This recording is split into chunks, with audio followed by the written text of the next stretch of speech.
اگر از اهالی روستا بپرسید تنها چیزی که به شما میگن اینه که هرگز وارد این روستا نشید. داستان ترسناک روستای متروکه خالن دره. صداها هنوز اینجا زندگی میکرد. سامان مستندساز جوان برای ضبط یک پروژه درباره روستای فراموش شده راهی جنگل‌های شمال شد. آخرین مقصدش روستایی بود که حتی روی گوگل مپ هم فقط لکه‌ای تار دیده میشد. خالن دره. هوا مه و آلیده بود. جاده‌ها پر از گودال و جنگل‌های ترسناک بود و تا وقتی که به تابلویی رسید که نوشته شده بود به خالن دره خوش آمدید. اما نکته عجیب این بود تمام خانه‌ها در نداشتند. انگار کسی تمام درها را کنده و با خودش برده. باد داخل اتاق‌های خالی میپیچید و مثل ناله آدمیزاد سر و صدا به پا میکرد.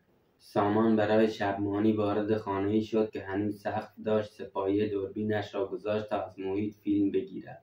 قبل از غروب تصمیم گرفت کمی در روستا قدم بزند. خانه‌ها همگی یک شکل بودند. پنجره‌ها شکسته و بدون در. دیوارهای با جای انگشتان طولانی و خراشیده بود.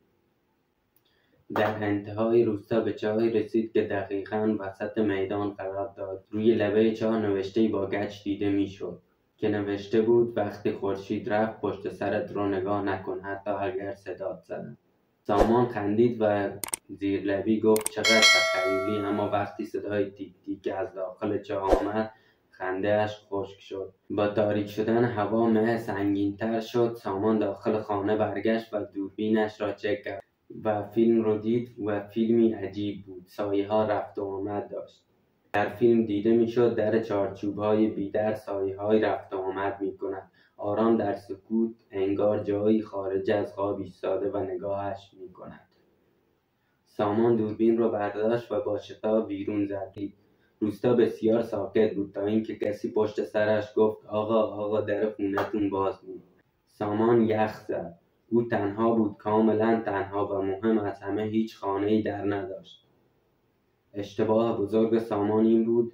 سامان به خودش گفت توهم زدم. قدم سریع برداشت تا به ماشین برسد.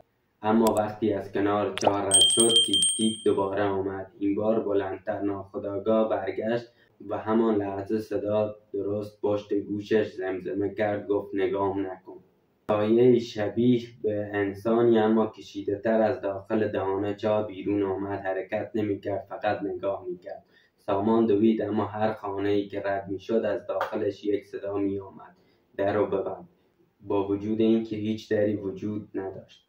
صبح فردا یک گروه امداد ماشین سامان را پیدا کرد که کنار جاده رها شده بود. روستا را گشتند اما خبری از او نبود و تنها دوربینش وسط میدان افتاده بود. آخرین ثانیه فیلم این بود.